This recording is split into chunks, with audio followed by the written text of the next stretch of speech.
when you're working with the natural environment, there will be challenges. There's always challenges. Ensure that your heart is in whatever you set your sights on, because this will turn work into love, and you will be emotionally nourished every day. And that's so important for you, your family, and weaving social fabric. A soft approach, you would get the job done just as well. In fact, I think you would get it done better.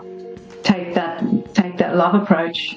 This podcast series, Queensland Women, Inspiring Stories from Environmental Champions, gives voice to the vital environment support and ecological sustainability work undertaken by inspiring women practitioners, advocates and thought leaders in this state.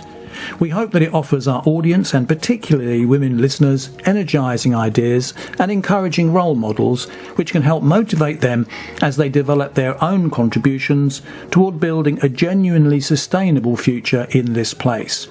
To be clear, that would be a future based upon much improved levels of human and other species health and well-being, much improved levels of social fairness, and an authentic, sustainable economic prosperity which leaves no one behind. The series was produced for Hope Incorporated Australia in Toowoomba, Queensland, on and adjacent to the traditional lands of the Jarawar, Gayabal, Yugara and Waka Waka peoples of the surrounding region. Hope pays respect to the past, present and emerging leaders of all First Nation Australians in this country and celebrates the unique contributions their cultures make to this place. Those contributions include indigenous spiritual respect and care for country, the sovereignty of which was never ceded. We acclaim indigenous stewardship of the nature of Australia, undertaken over many, many thousands of years, and the model that stewardship provides us now in this place as we survey and attempt to repair some of the environmental damage created by the often misguided development approaches of only the last 200 years or so. Hello and welcome. My name is Andrew Nicholson and I am the producer of the podcast series. My guest in this podcast episode, ROBYN LEAHY, developed extensive experience as a community capacity building change agent and catalyst from the late 1990s, working with many Landcare projects across the Darling Downs region of southeast Queensland and helping to administer significant amounts of the National Heritage Trust funding which helped enable them. The separate but closely linked initiatives of Landcare and the National Heritage Trust represent two of the most important developments in the history of efforts to restore degraded natural systems and enhance physical environment and ecological quality in Australia. Founding features of Landcare, a community not-for-profit organisation, was the facilitation of local groups of volunteers working to restore and enhance nature and natural systems and collaborate across sectors to achieve those environmental restoration objectives. And the Natural Heritage Trust, a federal government fund established in 1997, has often provided important financial support to enable Landcare initiatives as well as other environment support work. In our discussion, ROBYN describes some of her experiences from those heady days of upsurge of interest in support for landscape and natural system restoration, and she draws out the arc of her continued regard, interest and affection for the natural world into the quite different context of her professional work settings today. So, ROBYN, a warm welcome, and it's great to talk with you today. Thanks for inviting me, Andrew. Look, let's start the conversation, as with other guests, by asking you to go back in time for a bit of a personal history on your environmental support interests. So specifically, do you remember how your passion for the environment started? Well, it started when I was growing up in Mount Isa and going on jaunts into the bush with my dad as a child. Those day trips showed me the flora, the fauna, the birds, the waterholes, indigenous artwork. It was mesmerising for me. And my dad just so casually established a foundation in me for loving the environment. And all other experiences have been built on that time. So look, ROBYN, just staying with that idea of early childhood experience, I mean, that is such an important influence, and a load of research has been done that shows that, you know, childhood encounters with nature early on in the piece has a very strong link to later environmentally protective attitudes and behaviours in adults. So do you want to say a bit more, because that was such an interesting time for you with your father out in the bush. Do you want to say a bit more about that, what that personally meant to you back in the day? Well, the manner in which the environment was presented to me played a very important role in how I related to the natural world. My dad was gentle, loving, caring, and he approached the bush with those qualities. And this is what was shown to me as a child and subsequently shaped my outlook. We'll put some references into that. Each guest so far in this series has made some comment along those lines. Early childhood exposure to nature, either out on the farming situation or whatever, but an early love instilled in them because they were out in nature, taken out into nature, etc., etc. And again, the psychological research linking that. So it has major implications for what children are doing now in terms of perhaps too much screen time, not so much in nature, all that sort of stuff. So thank you for that. All right. Well, now coming on to question 2, is there anyone in particular, you just mentioned the really strong influence of your father there, is there anyone in particular you remember who inspired or mentored you in your environmental protection work? Well, there has not been one particular person, but many who carried me along the journey. I initially came into Landcare in Calliope and worked there for 2.5 years before taking a position with the Central Downs Landcare Group for the next 5.5 years. As an adult and working with environmental groups, the landholders and others interested in the environment were my mentors as they encouraged and demanded conversation that made me go beyond my current thinking, and that deepened my relationship with the environment. It tended to clarify where I sat on many issues. Without, having a sort of mini lecture in Australian Queensland geography, it might just be worth mentioning Calliope. I hope I got that pronunciation correct, but that's up in the sort of central Queensland area. It would be fair to say from the coast. It is. Just the inland shire from Gladstone. Yeah. Very big state, Queensland.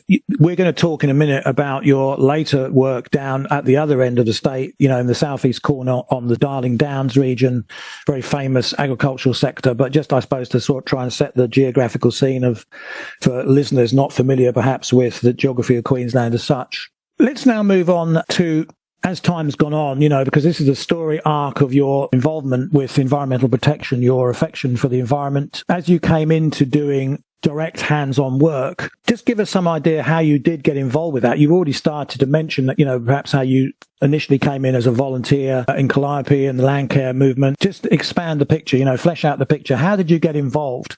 Well, it's very brief. I was living on a cattle property in the Boyne Valley, which is the Boyne River is the river near Calliope, and a coordinator's position came up with Calliope Landcare. My children had almost left home and I was looking for something to cherish, and this was perfect on many levels, and it was a great group to start off the Landcare journey with. As we're talking about Landcare, just let's talk about that in a little bit more depth. I mean, you're going to talk about your specific work, but at this earlier stage in the interview, what is it that you take from Landcare, your memories about it? How would you sum that up in terms of its principles, its approach, what it set out to achieve, what it does achieve? Anything that from that time that you were actively involved? Community togetherness, people working together to achieve a common goal. That is what I and everyone I worked with was just hungry for information to improve wherever they were, their lot. And that was the landholders and people in town who were also interested in Landcare. They didn't have a plot of land per se, but they wanted to get into helping with the environment. And I'm thinking more in the Calliope region when I say this, because there were many projects that people who were townspeople got involved with, revegetation programs particularly, and cleaning up weeds in some of the creeks that had invasive weeds in. I'm always interested in the history of ideas and where stuff comes from, but just to be reminded, that it's as old, the model is as old as the late 1980s. It obviously gave a massive boost. It was one of the first times, as far as I'm aware, there was a systematic governmental approach to getting this collaborative approach across, this community capacity building approach. Yes. Is that fair to say? That is, absolutely, yes. Mm. Okay. As we come through this story now to some more specific stuff, you often people, when you talk to them, and as in this series, we've been talking to various women, working in various capacities on environmental support, and we ask them, it is always good to have some markers of, some feedback in effect of what you're doing. I mean, are you hitting the target? Are you actually achieving what you set out to achieve? And sometimes that just comes as a light bulb moment, an aha moment. Sometimes it perhaps, is more systematic amounts of feedback. But in your particular case, was there a moment in time when you first realized, and can you remember it, what impact your work was having to protect or restore the environment? There was not one particular moment, It was a slow realisation when I was working on the Darling Downs and seeing how the landholders responded to the offer of assistance from the Natural Heritage Trust. Suddenly there were funds to help them do what they needed to do. And it became very obvious that there was a passion for the land and a need to maintain and protect the Downs as an environmental asset for the current and future generations as we go on. And just again, to set the scene, we already mentioned the Darling Downs, but just help me out here a bit, in terms of, again, not being exactly precise geographically, but this is a very rich agricultural area, seen to be a very highly productive and rich Australian agricultural area, black soils, volcanic soils, basalt soils, that sort of act, I suppose it's in a strip just in from the escarpment, the range, the Great Dividing Range coming down through the eastern side of Australia. Is that fair to say? So it's marked out by towns like down the southern end, Warwick, going up as far as towns, Toowoomba, yeah. Toowoomba, the Downs can be not just the Central Downs area, but Western Downs as well, all the way out to Roma and beyond. But the area that I worked with was Cambodia, which is just south of Toowoomba, and Pittsworth, Clifton and Millmerran Shires.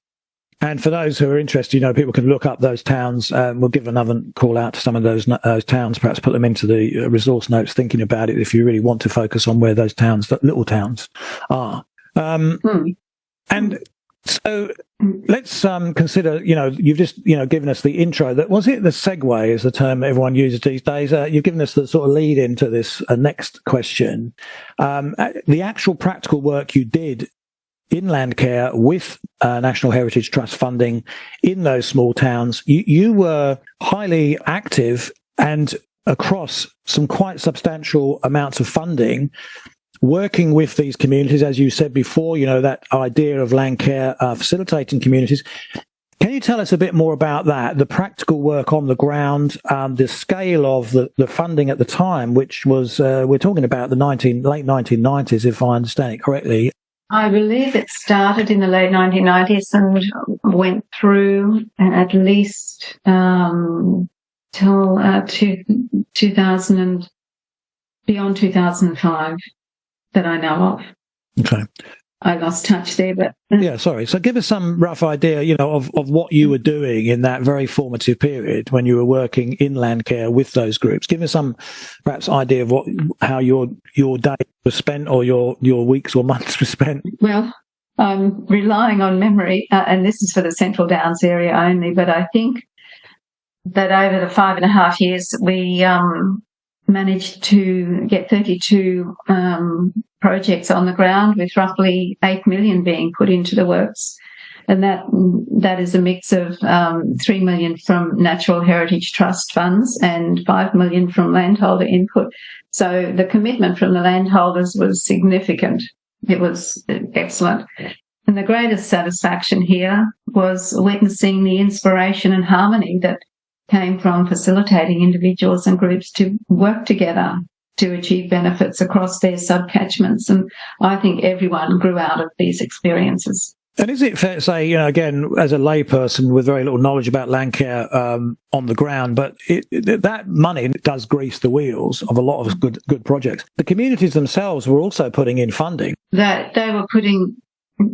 It's not just the requirement was to put in dollar for dollar, right? But the groups that I worked with preferred to put in more than that, so that they could get more out of it. The more they put in themselves, the better result they were going to get. So that's how we approached it. So there was a measure of their commitment, not only with the sweat equity, with the old-fashioned term, they were actually putting their hands and effort and work and muscles into the actual work on the ground. They were also helping fund that. So, it is a fantastic model of collaborative community work to improve, enhance the natural world, whether it be for agricultural purposes or other purposes, in towns, in cities, on the coast. Fantastic. That's right. I mean, none of it would have happened without the inspiration and input and the keenness of the landholders to be part of it and to build up the asset, not just for themselves, but for the future. Yeah. Again, I just think, extending this out, we've come across, it's another example also of holism, interconnection. In this case, the interconnection of the community, the rural communities, their economies, with the health of the natural world, trying to enhance that. The individuals, within those situations as well, the social, the economic, the environmental, closely connected. And I know, we're going to refer to this again, this idea of interconnection, holism across the environmental, social and economic, because it's a theme that's come out already in a bulk of the interviews that I've been conducting for this series, because it's a key environmental protection concept. And I know it has particular relevance in your case, because as we come through your story arc towards the end, you're contemplating the idea of going into a field of counselling called holistic counselling. So it'll be interesting to hear about that theme a bit further down the track. As we now move through that story of your important environmental support work across the Darling Downs region in those small towns, as with all change agents, managers, coordinators, catalysts, it can't all have been plain sailing. There are always obstacles in the way. And so inevitably, the question comes, how did you overcome those obstacles? What were the challenges you faced in your particular past environmental support career? And how did you overcome them? Because I think people are often interested in that part of the story. How did you apply the grit and determination to keep going? Where do we begin? Yes, where do we come from? The first challenge in the position of coordinator was I was a very, very shy person, and I had to become comfortable speaking to small and large groups. That was very daunting in the early days, but the approach was to be very well prepared as far as possible for the meeting or the workshop or the excursion day in the field, whatever it was on that day. And the early days did mean much anxiety, but as time went on, and with the wonderful people I worked with, it became comfortable. Even this sort of process that we're doing here can be stressful to some people. No. But on the other hand, if it gets your voice out to a wider audience, some people have the gift of the gab and that confidence. But the great thing is, we can learn how to be better at it. And clearly you must have learned, acquired considerable skills, because you were out there on the circuit back in the day, weren't you, doing the round?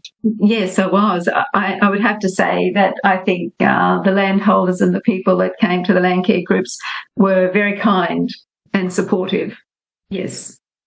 Okay, Robyn. Now we're moving through this interview. We're getting to this point now about, I suppose, more about the personal qualities, the personal resources that the guest draws upon to do the great work that they do.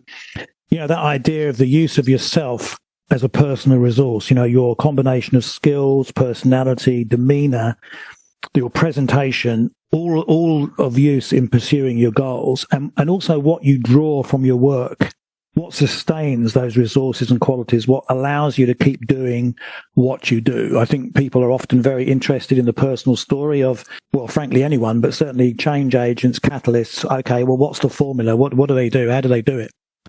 So the question in your case is, in your particular case, how do you feel that past work that you've just described, fantastic work, achieved a great deal on the land, how do you feel it influenced your well-being, motivation and determination to keep doing what you were doing?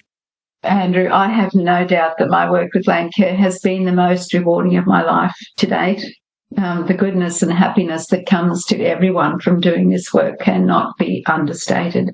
It simply is not work, but a labour of love. And yes, that's the secret. That's how you have to approach it. You have to be heart-centred in your approach to this work. I'm really interested in sort of unpacking that, as they say, a bit more, but that whole heart, vocational, for the love of type of theme, this whole idea about work, the quality of work. You never hear much about in the debates, the so-called macroeconomic debates, about the quality of work. It's all about the amount, how many jobs were created, yes. But what sort of jobs, what sort of work? And I think you're pointing indirectly here to that aspect of the quality of work. What do we get out of it? What's the point of it? Absolutely. Yes. And, the quality of work, what do we get out of it? But what do I get out of it? But what do the people that I work with get out of it? And that's the most important thing. How do they grow through the process? And I think we all have to consider how we approach our work to facilitate that kind of an outcome. There are debates going on all over the place, including in Australia, but internationally, about the quality of work. There is this wider conversation. The politicians are very happy to tell us that they want an economy that works for people and not the other way around. But, I mean, where's the evidence of that? But anyway, going down the path of work and its many joys and travails, let's now talk about your current work. Let's come up as we come towards the end of this interview. Your current work. What are you working on now? What excites you about that? What are you looking forward to in the world of work? Well, my current exciting project is helping people in a different way. I've chosen to work as a bookkeeper and BAS agent to support a small number of local businesses to help achieve their goals by being a listener and caring for their business health and offering that level of expertise that is needed. And I have also begun a foray into holistic counselling, still in the exploratory stage. But however, as I move into my third age, it has become abundantly clear that empathy and compassion are the cornerstones of a worthwhile existence. Everything else can grow from this. And I really believe, referring to your conversation previously, that should be the basis of a whole nation going forward. So there's the H word again, Robyn, the holism. And because this is such an important element of the conversation, holism, everything being connected to everything else, and not just as an idea, as a nice idea, but trying to incorporate that into actual decision making, whether that be at the political, economic, or any other sort of level, so that we get a much more genuine balance of the environmental, economic and social considerations of what makes life worthwhile. Given the importance of that, do you want to say a bit more about your understanding, just as a matter of interest, as that field that you may be going into, holistic counselling? What do you think is the key concepts of that? I mean, so far as you're viewing it as you set up the stall, as it were. Okay. Well, holistic counselling differs from conventional counselling in that it focuses on inspiring clients to become empowered to change their situation, to find that pathway from where they are to where they want to be. And it's self-directed. It is not something that is a top-down approach where the counsellor would say, well, this is what's wrong with you and this is how to fix it. My approach inside holism is that, where are you now? Where do you want to be? And we're going to work out how you're going to get there. And I honestly believe that is a worthwhile approach for the environment as well. Let's work together, because you know more about yourself and in your total context than I do, frankly, that sort of thing. Yes. Yeah.